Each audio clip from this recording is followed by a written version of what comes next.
ರಾಜ್ಯ ರಾಜಕೀಯದಲ್ಲಿ ಐತಿಹಾಸಿಕ ಕ್ಷಣವೆಂದು ಪರಿಗಣಿಸಲಾಗುತ್ತಿರುವ ಸನ್ಮಾನ್ಯ ಶ್ರೀ ಡಿಕೆ ಶಿವಕುಮಾರ್ ಅವರು ಮುಖ್ಯಮಂತ್ರಿಯಾಗಿ ಪ್ರಮಾಣವಚನ ಸ್ವೀಕಾರ ಸಮಾರಂಭವನ್ನು ಸಾರ್ವಜನಿಕರು ಹಾಗೂ ಕಾಂಗ್ರೆಸ್ ಕಾರ್ಯಕರ್ತರು ಒಟ್ಟಾಗಿ ವೀಕ್ಷಿಸಲು ಬೆಳಗಾವಿಯಲ್ಲಿ ವಿಶೇಷ ವ್ಯವಸ್ಥೆ ಮಾಡಲಾಗಿದೆ. ಯುವ ಕಾಂಗ್ರೆಸ್ ಮುಖಂಡ ಮೃಣಾಲ್ ಹೆಬ್ಬಾಳ್ಕರ್ ಅವರ ನೇತೃತ್ವದಲ್ಲಿ ನಗರದ ಕಾಂಗ್ರೆಸ್ ಭವನದ ಎದುರು ಬೃಹತ್ ಎಲ್ಇಡಿ ಪರದೆ ಅಳವಡಿಸಲಾಗಿದ್ದು, ಬುಧವಾರ ಮಧ್ಯಾಹ್ನ 3 ಗಂಟೆಯಿಂದ ಪ್ರಮಾಣ ವಚನ ಕಾರ್ಯಕ್ರಮದ ನೇರ ಪ್ರಸಾರ ವೀಕ್ಷಣೆಗೆ ವ್ಯವಸ್ಥೆ ಕಲ್ಪಿಸಲಾಗಿದೆ. ಈ ಕಾರ್ಯಕ್ರಮದಲ್ಲಿ ಬೆಳಗಾವಿ ನಗರ ಹಾಗೂ ಗ್ರಾಮೀಣ ಭಾಗಗಳಿಂದ ಸಾವಿರಾರು ಸಂಖ್ಯೆಯಲ್ಲಿ ಕಾಂಗ್ರೆಸ್ ಕಾರ್ಯಕರ್ತರು, ಮುಖಂಡರು ಮತ್ತು ಅಭಿಮಾನಿಗಳು ಭಾಗವಹಿಸುವ ನಿರೀಕ್ಷೆ ಇದೆ. ರಾಜ್ಯದ ನೂತನ ಮುಖ್ಯಮಂತ್ರಿಯಾಗಿ ಡಿಕೆ ಶಿವಕುಮಾರ್ ಅಧಿಕಾರ ಸ್ವೀಕರಿಸುತ್ತಿರುವ ಈ ಐತಿಹಾಸಿಕ ಕ್ಷಣವನ್ನು ಸಂಭ್ರಮದಿಂದ ಆಚರಿಸಲು ಪಕ್ಷದ ಕಾರ್ಯಕರ್ತರು ಈಗಾಗಲೇ ಸಿದ್ಧತೆಗಳನ್ನು ಕೈಗೊಂಡಿದ್ದಾರೆ. ಚೆನ್ನಮ್ಮ ವೃತ್ತದಲ್ಲಿ ಭವ್ಯ ವಿಜಯೋತ್ಸವ. ಪ್ರಮಾಣ ವಚನ ಸಮಾರಂಭದ ನೇರ ಪ್ರಸಾರ ಮುಗಿದ ಬಳಿಕ ಕಾಂಗ್ರೆಸ್ ಭವನದಿಂದ ನಗರದ ಚೆನ್ನಮ್ಮ ವೃತ್ತದವರೆಗೆ ಮೆರವಣಿಗೆ ಆಯೋಜಿಸಲಾಗಿದೆ. ಮೆರವಣಿಗೆಯಲ್ಲಿ ಸಾವಿರಾರು ಕಾರ್ಯಕರ್ತರು ಪಾಲ್ಗೊಳ್ಳಲಿದ್ದಾರೆ. ಚೆನ್ನಮ್ಮ ವೃತ್ತದಲ್ಲಿ ವಿಶೇಷ ವಿಜಯೋತ್ಸವ ಕಾರ್ಯಕ್ರಮ ಹಮ್ಮಿಕೊಳ್ಳಲಾಗಿದ್ದು, ಅಲ್ಲಿ ಡಿಕೆ ಶಿವಕುಮಾರ್ ಅವರ ಬೃಹತ್ ಭಾವಚಿತ್ರಕ್ಕೆ ಹಾಲಿನ ಅಭಿಷೇಕ ನೆರವೇರಿಸಲಾಗುವುದು.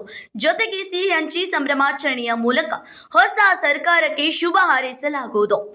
ಹೆಚ್ಚಿನ ಸಂಖ್ಯೆಯಲ್ಲಿ ಭಾಗವಹಿಸಲು ಮನವಿ. ಈ ಕುರಿತು ಪ್ರಕಟಣೆ ನೀಡಿರುವ ಯುವ ಕಾಂಗ್ರೆಸ್ ಮುಖಂಡ ಮೃಣಾಲ್ ಹೆಬ್ಬಾಳ್ಕರ್, ರಾಜ್ಯದ ಅಭಿವೃದ್ಧಿ ಮತ್ತು ಜನರ ಆಡಳಿತಕ್ಕೆ ಹೊಸ ದಿಕ್ಕು ನೀಡಲಿರುವ ಡಿಕೆ ಶಿವಕುಮಾರ್ ಅವರ ಪ್ರಮಾಣ ವಚನ ಸಮಾರಂಭವನ್ನು ಎಲ್ಲರೂ ಒಟ್ಟಾಗಿ ವೀಕ್ಷಿಸಿ ಸಂಭ್ರಮಿಸಬೇಕೆಂದು ಕರೆ ನೀಡಿದ್ದಾರೆ. ಕಾಂಗ್ರೆಸ್ ಕಾರ್ಯಕರ್ತರು, ಅಭಿಮಾನಿಗಳು ಹಾಗೂ ಸಾರ್ವಜನಿಕರು ಹೆಚ್ಚಿನ ಸಂಖ್ಯೆಯಲ್ಲಿ ಆಗಮಿಸಿ ಕಾರ್ಯಕ್ರಮವನ್ನು ಯಶಸ್ವಿಗೊಳಿಸಬೇಕು ಎಂದು ಅವರು ಮನವಿ ಮಾಡಿದ್ದಾರೆ. ಮೊದಲನೇದಾಗಿ ಎಲ್ಲ ವೀಕ್ಷಕರಿಗೆ ನಮಸ್ಕಾರಗಳು.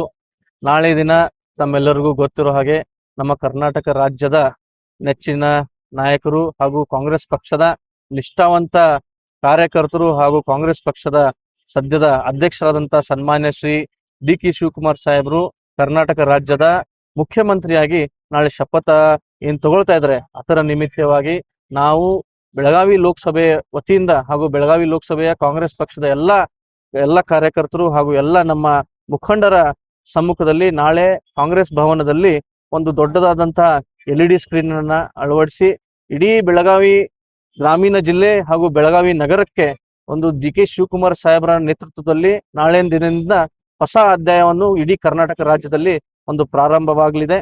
ನಾಳೆ ದಿನ ಕಾಂಗ್ರೆಸ್ ಪಕ್ಷಕ್ಕೆ ಒಂದು ಹೊಸ ದಿನ ಹಾಗೂ ಡಿ ಕೆ ಶಿವಕುಮಾರ್ ಸಾಹೇಬರ ನೇತೃತ್ವದ ಸರ್ಕಾರ ಇಡೀ ರಾಜ್ಯದ ಮಹಿಳೆಯರಿಗೆ, ಯುವಕರಿಗೆ ಹಾಗೂ ಎಲ್ಲಾ ಬಡ ಜನರಿಗೆ ಒಂದು ಒಳ್ಳೆಯ ಕೆಲಸ ಮಾಡುವಂತ ಒಂದು ಸಂದೇಶ ನಾವೆಲ್ಲ ಕಾಂಗ್ರೆಸ್ ಪಕ್ಷದ ಕಾರ್ಯಕರ್ತರು ಈ ಕಾಂಗ್ರೆಸ್ ಭವನದಿಂದ ತಮ್ಮೆಲ್ಲರಿಗೂ ನೀಡ್ತಾ ಇದೀವಿ. ನಾ ಎಲ್ಲ ಯುವಕರಲ್ಲಿ, ಕಾರ್ಯಕರ್ತರಲ್ಲಿ, ಪಕ್ಷದ ಮುಖಂಡರಲ್ಲಿ ಹಾಗೂ ಸರ್ವಸಾಮಾನ್ಯ ಜನರಲ್ಲಿ ಇಷ್ಟೇ ವಿನಂತಿ ಮಾಡ್ತೀನಿ, ನಮ್ಮ ಜೊತೆ ತಾವೆಲ್ಲರೂ ಕೂಡ ನಾಳೆ ಕೈ ಜೋಡಿಸಿ ನಮ್ಮ ಈ ಕಾರ್ಯಕ್ರಮಕ್ಕೆ ತಾವೆಲ್ಲರೂ ಕೂಡ ಆಗಮನಿಸ್ಬೇಕಂತ ಹೇಳಿ ತಮ್ಮೆಲ್ಲರಲ್ಲಿ ವಿನಂತಿ ಮಾಡ್ತೀನಿ. ಹಾಗೂ ನಮ್ಮ ಈ ಕಾರ್ಯಕ್ರಮವನ್ನ ಯಶಸ್ವಿಗೊಳಿಸಿ ಕರ್ನಾಟಕ ರಾಜ್ಯಕ್ಕೆ ಹೊಸ ಮುಖ್ಯಮಂತ್ರಿಗಳ ಶಪಥ ಕಾರ್ಯಕ್ರಮದಲ್ಲಿ ಎಲ್ಲರೂ ಕೂಡ ಭಾಗವಹಿಸಬೇಕು ಅಂತೇಳಿ ಕೈ ಮುಗಿದು ಕೇಳ್ಕೊತೀನಿ. ಸರ್, ಇವಾಗ ಕೆಪಿಸಿಸಿ ವತಿಯಿಂದ ಒಂದು ನೋಟಿಫಿಕೇಶನ್ ಜಾರಿಯಾಗಿದೆ, ಯಾರು ಹೆಚ್ಚಿನ ಪ್ರಮಾಣದಲ್ಲಿ ಬೆಂಗಳೂರು ಬರಬೇಡಿ, ಆದ್ರೂ ಕೂಡ ಕಾರ್ಯಕರ್ತರು ಉತ್ಸಾಹದಿಂದ ಬೆಂಗಳೂರು ಹೋಗ್ತಾ ಇದ್ದಾರೆ. ಇಂತಹದೊಂದು ಕಾರ್ಯಕ್ರಮಗಳು ಇಲ್ಲಿ ನೀವು ಆಯೋಜನೆ ಮಾಡ್ತೀವಿ, ಏನ್ ಹೇಳ್ತೀರಿ ಕಾರ್ಯಕರ್ತರಿಗೆ? ಹೌದು, ಕೆಪಿಸಿಸಿ ವತಿಯಿಂದ ಒಂದು ಏನು ಇದು ಜಾರಿಯಾಗಿದೆ, ಅದರಲ್ಲಿ ಅವರು ಅಧ್ಯಕ್ಷರ ರಿಕ್ವೆಸ್ಟ್ ಮೇರೆಗಾಗಿ ಯಾರು ಕೂಡ ಬೆಂಗಳೂರಿಗೆ ಬರಬಾರ್ದಂತ ಹೇಳಿದ ತಕ್ಷಣ ನಾವೆಲ್ಲ ಬೆಳಗಾವಿ ಜಿಲ್ಲೆಯ ಮುಖಂಡರು ಹಾಗೂ ನಮ್ಮ ಇಲ್ಲಿಯ ಸ್ಥಳೀಯ ಮುಖಂಡರಾದಂತ ಯುವರಾಜಣ್ಣ ಕದಂ ಅವರಾಗಿರ್ಬೋದು, ನಮ್ಮ ಜಿಲ್ಲೆ ಉಸ್ತುವಾರಿ ಸಚಿವರು, ನಮ್ಮ ಜಿಲ್ಲೆಯ ಅಧ್ಯಕ್ಷರು, ಎಲ್ಲರ ಸಮ್ಮುಖದಲ್ಲಿ, ಎಲ್ಲರ ನಾಯಕತ್ವದಲ್ಲಿ ಬೆಳಗಾವಿ ಕಾಂಗ್ರೆಸ್ ಕಾರ್ಯಕರ್ತರು ಏನಪ್ಪಾ ಇಲ್ಲೇ ವಿಜೃಂಭಣೆಯಿಂದ ಆಚರಿಸ್ಬೇಕಂತ ಹೇಳಿ ನಾವೆಲ್ಲರೂ ಕೂಡ ನಿರ್ಣಯ ತಗೊಂಡ ನಂತರ ಇವತ್ತು ಒಂದು ದೊಡ್ಡದಾದಂತ ಇಲ್ಲಿ ಒಂದು LED ಸ್ಕ್ರೀನ್ ಅನ್ನು ಅಳವಡಿಸಿ ನಾಳೆ ಬರುವಂತ ಪ್ರತಿಯೊಬ್ಬ ಕಾರ್ಯಕರ್ತರಿಗೂ ಕೂಡ ಅವರದೇ ಆದಂತ ಒಂದು ಸನ್ಮಾನ ರೀತಿಯಲ್ಲಿ ಈ ಕಾರ್ಯಕ್ರಮ ಇಲ್ಲಿ ನಾವು ಮಾಡ್ತೀವಿ. ಡಿಕೆ ಶಿವಕುಮಾರ್ ಅವರ ಪ್ರಮಾಣ ವಚನ ಹಿನ್ನೆಲೆಯಲ್ಲಿ ಬೆಳಗಾವಿಯಲ್ಲಿ ಕಾಂಗ್ರೆಸ್ ಕಾರ್ಯಕರ್ತರಲ್ಲಿ ಈಗಾಗಲೇ ಹಬ್ಬದ ವಾತಾವರಣ ನಿರ್ಮಾಣವಾಗಿದ್ದು, ಬುಧವಾರ ನಗರದಲ್ಲಿ ಭರ್ಜರಿ ಸಂಭ್ರಮಾಚರಣೆ ನಡೆಯುವ ಸಾಧ್ಯತೆ ಇದೆ. Vinod Kolkar, KMM Kannada news, Belagavi.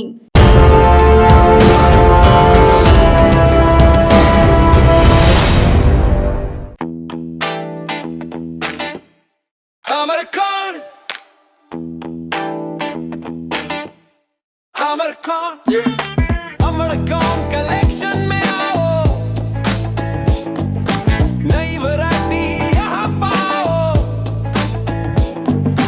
सबके लिए कपड़े खास।